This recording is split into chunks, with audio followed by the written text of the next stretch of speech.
Talking now, though, about the Barnes Film Festival. People of Barnes, they're so privileged. So they've got the river, they've got the London Wetlands Centre, they've got the Common, and they've also got a film festival as well. Samuel Cullis is the man behind that film festival. It's in its first year, isn't it, Samuel? First year this year, yeah. Yeah. Well, first of all, we're in the middle of it now, or coming towards the end of it. So how's it been so far?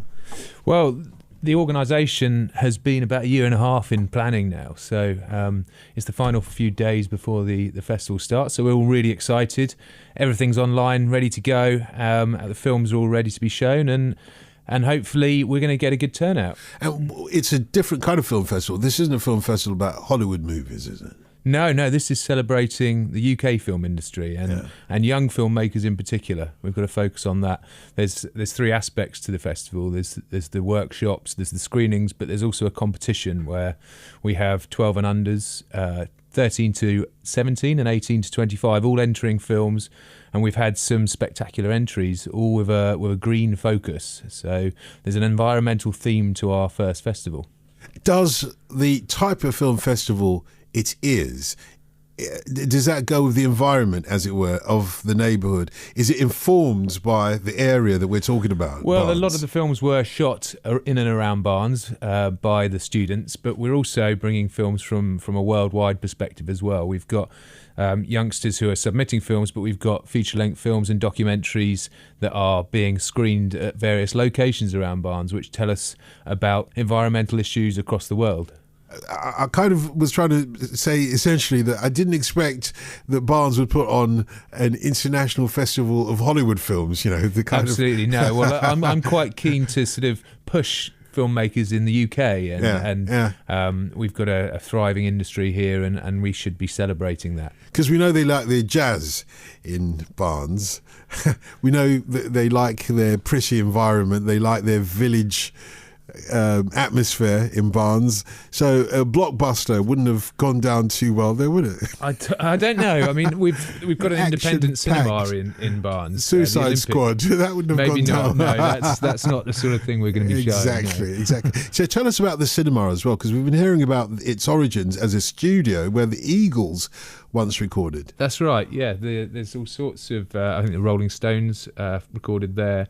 John Lennon supposedly parked his Jaguar under the Olympic back in the day. So it's got a rich history to it, the cinema, and we're really happy to be showing some of our films there and screening some films throughout the weekend, Friday, Saturday and Sunday. It's quaint from the outside, this cinema. It's beautiful, yeah. The lovely red seats on the interior, and you can really sort of recline in your seats and enjoy the movies there. So it's a fantastic place to be. So a great portal for all the young filmmakers that you're going to be displaying. Yeah, I think they'll get a real buzz out of seeing their films screened in the cinema. I mean, that's something that, you know, should give them the drive to be making films. That's where you want your film to be shown, isn't it? So, but why Barnes? Why put on a film festival in Barnes? We think of it mostly, don't we, as a kind of a residential area. Yeah, it's actually, I teach in Barnes, so I teach at a school called Herodian, and that's which I teach film and media studies, and it led me to creating a summer camp, which is the Barnes Film Academy, which then led on to the film festival, where I thought that why aren't we showing films outside of the centre of London? You know, there's so much talent around southwest London because there's a lot of industry people live around there, and children of people within the industry are entering films. So I wanted to bring the films outside of the centre of London, and there's some really nice locations where not just the Olympic, we're going to be showing films at the Wetlands Centre. We've got the opening launch at the Wetlands Centre, where they've got a brand new viewing auditorium called the Thames H2O Viewing Auditorium, and that's going to be the first time it's been open to the public. So that's going to be exciting to show films there as well. Talent in Barnes, you say? Artistic talent? Absolutely, yeah. I think there's a wealth of talent that I've seen personally through my teaching, and like who? Well, one of my old students was Will Poulter, who was in The Revenant, which was a fairly celebrated film. Of course it was, yeah. Won a few Oscars, as I recall. Yeah. That's not bad. Okay, so it's got one talent. Anybody else you might have heard of? Before my time, Robert Pattinson went through the school, and we've got some new actors who are coming through, but filmmakers as well. I've seen some of my students go over to America to film, and we've got universities throughout the UK full of filmmakers from Barnes. We've got Scott Dance with us here in the studio as well. He's one of the young students or young filmmakers who entered a film into this year's festival. Good to speak to you, mate. Thank you very much. Yeah, what did you enter for the festival? I entered a small documentary on a nature reserve that was very close to my house in a place called the Gunnersbury Triangle near Gunnersbury Tube Station, and I focused on that because it was a very interesting case study to use since it's been under threat twice in the past, and both from light industry as well as development from local housing estates. And that was very interesting because when I interviewed the staff that worked there and the people that came there on a daily basis, I found that a place that was only 2.5 hectares was doing a huge amount. It was providing a home for animals like the sparrowhawk, rare European type of ants, and it was doing a lot. For only a small place, it's actually very unique and packs a punch. It's a political film then? Yeah. No, seriously. I mean, you could have gone and just shot the area, and I'm sure it's beautiful and interesting of itself, but then when you bring in the story behind it, perhaps it turns it into something else, doesn't it? Yeah. I mean, it that wasn't the original intention, but yeah, it does, and I think that gives it more of a powerful meaning. And I think that's actually something very important that the capital needs to realise. I mean, London is known for its green spaces. There's not a lot of cities like it around in the world. It has a huge amount of parks, and I think the fact there's a nature reserve in the Greater London area, if we can have more of those or preserve them, we need to start doing that. Do you think that we take it for granted almost until we go overseas? You go to somewhere like, and I'm just saying this not for political reasons or otherwise, you go to the Gaza Strip and realise there is no open lands, no communal green spaces whatsoever, and you realise that, hang on, we are very privileged. Do you think we take it for granted here? I do, absolutely, I do. This city has got a lot of communal open spaces for nature reserve and all sorts of conservation, and I think the importance of that has been forgotten in today's society. I'm not saying that the society of today is uncaring towards nature, but I think we need to stop just a little bit and realise that nature actually does a lot of good. And there's all this talk of, the honeybees in a serious decline at the moment and problems with the environment.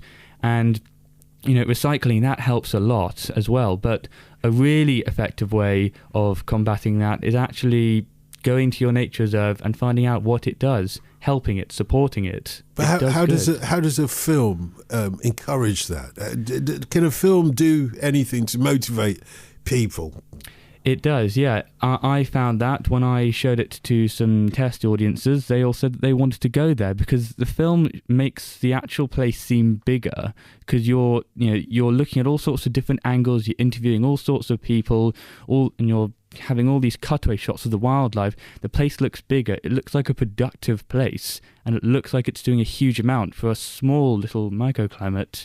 Well, I went down after seeing his film. I actually went down there and had a look around with my fiancée. So it does have that powerful effect, a film, and especially with an environmental theme. There's the young people of today. They're very connected with the environment, and I wanted to give that kind of structure to a film. So there was an important message that came through. But it's not just documentaries we're showing. There's people who have entered fiction films as well. There's some animation. So there's a variety of different things that people can see. I'm young too, I mean, you talk about the young people of today as if I'm excluded from that. Well, yeah, I include myself in that. Yeah, exactly. I'm young too. But who do you think, though, on a serious note, Samuel, who do you think Scott's film will appeal to at your festival? I think there's aspects of it that will appeal to his age group, but also the people he interviews in the film. He's introducing some children in the film, but also parents and people who work around the park as well. So there's interesting aspects for all ages, like the film festival itself. There's different things that will appeal to different age groups within the workshops and within the films that we're showing as well. Because next year, when you're running the film festival for the second year, you'll have you'll have a better idea of who your client group is. Well, I've told myself I'm not going to think about next year until after the weekend, and that's one of the things I'm saying now. But maybe next year.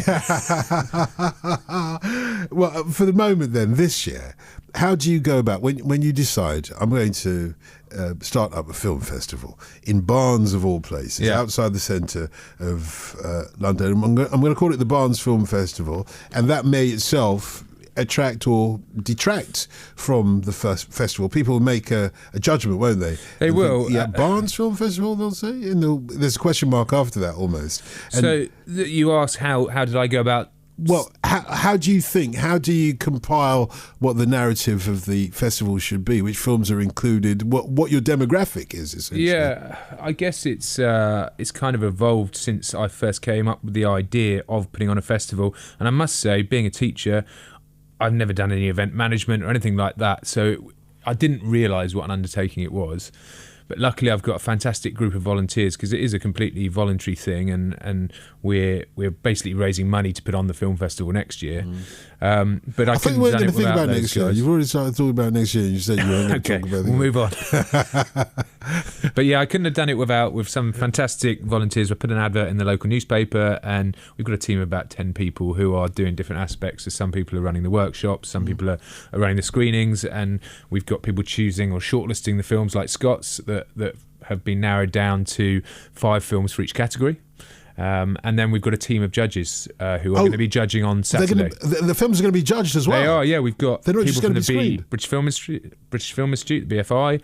We've got judges, film directors, film actors. We've got 9 or 10 judges who are going to be doing a bit of a Dragon's Den almost panel in front of the students, who are going to have their work critiqued. So they're going to have to be fairly thick-skinned, as I imagine most directors have to be. So I assume a festival is just come, show it, put it on, and they'll come and let's come and enjoy they're going to ourselves. win some amazing prizes, and I think that's been This is a competition then. Yeah, it's a competition. Yeah. How do you feel about that, Scott? Are you nervous? Gosh. No, I'm absolutely determined. Did you know that the people from the BFI were going to be judging your film, area? I did know, and that was all the motivation I needed to get going.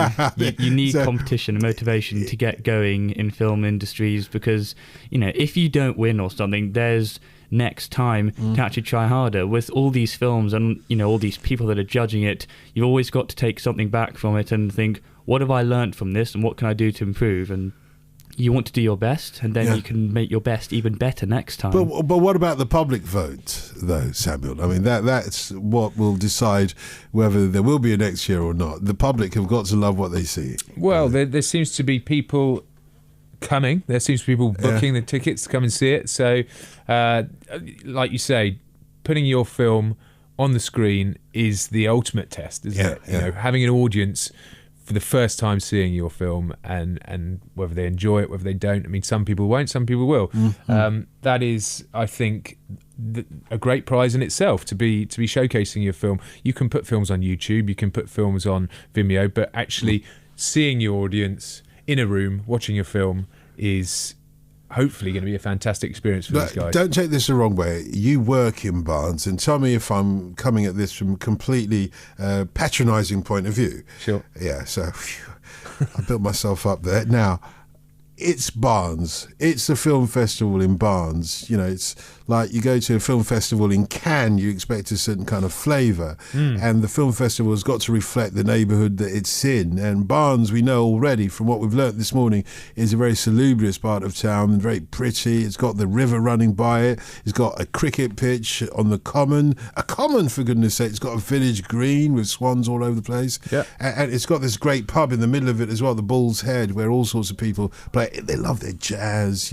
I'm building up the atmosphere here, aren't I? Sure. On a sunny day like today. Well, we hope the weather holds out. Of course, we've got a screening on the green course. actually on Saturday night. So do you see, that's where I was coming to. Yeah, hopefully. So, you see, hopefully it holds out for that. The festival's got to reflect the area. So the fact that you've got a screening on the green immediately tells me that you're reflecting the area. Did you want to come in on that, Scott? No. Sorry, I thought you leant into the microphones. I said, join in the conversation. He enjoys the microphone. So it's not just me that's patronising Barnes and the people of Barnes. Feel free. I think the question you said that does this film festival reflect the area of Barnes? Yeah. And I think it really does, especially with the theme we've got going this year. We have the London Wetlands Centre just outside the village of Barnes, still in the area.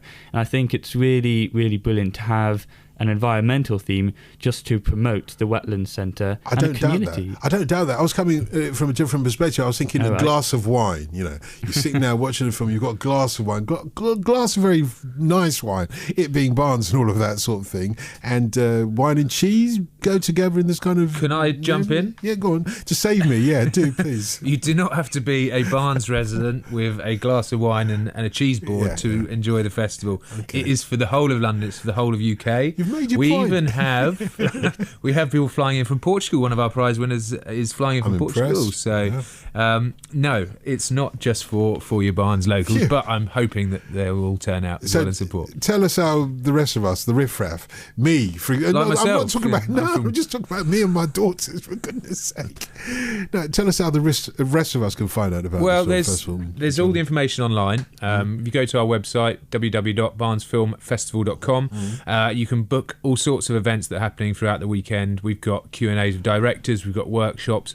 It's got some really kind of, the workshops aren't just for young kids, they're for all ages. And we've got, for example, virtual reality, we've got digital effects, we've got sound effects.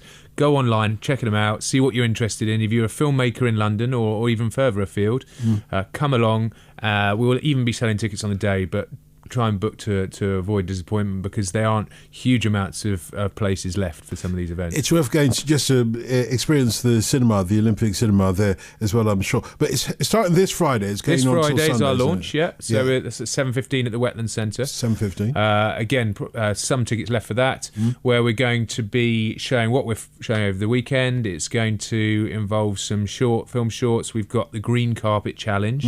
I don't know if you've heard of the concept #30wears, where we're trying to encourage sustainable dress code to the launch. So people have to wear clothing that has been worn over 30 times. Oh, God. Which is most of mine. You'd have been counting, obviously, how many times you wore it. Most of mine as well. In fact, mine might have been worn by a previous owner many more times than I've worn it. That's good. You're welcome along in that. Of course. And we're going to be showing the true cost at the Olympic after the opening at the Wetlands, which is going to be introduced by Lucy Siegel, who was one of the producers of the film. And that is all about how fast fashion is a big problem. It's a big polluter worldwide, and we want to encourage people not to just, like youngsters do, buy a T-shirt, chuck it away after you've worn it to a party once. Yeah. Look, you can affirm that this shirt looks lived in, yeah? Maybe that's just the style, isn't it? Just a style. It's very kind of you to say. It's like a Yeezy top with the holes in. I was thinking, it's so tight. I was a skinny man when I first wore this, is what I was thinking. Anyway, that was a long time ago. It's been a real pleasure speaking to you. Some of you might know what we've done now. We've focused on SW13 Barnes throughout the morning here on BBC Radio London. We've given you tips on what to do in Barnes and places to go to, and all the, I suppose, the narrative of the area. That's what we've done, historically and otherwise. And we've rounded up by telling you, well, you can go there this weekend for the film festival and get to see some of the other attractions that we've been talking about. Now, don't say that that's not magic. Don't act like we make this programme up on the hoof. No, it's all thought about way in advance, particularly the shirt that I'm going to wear for a radio broadcast as well. So thanks very much to Samuel Cullis for coming in, founding director of the Barnes Film Festival, which is on from this Friday through to Sunday. And also thank you as well to Scott Dance, who's one of the filmmakers whose films that you can see this year at the festival.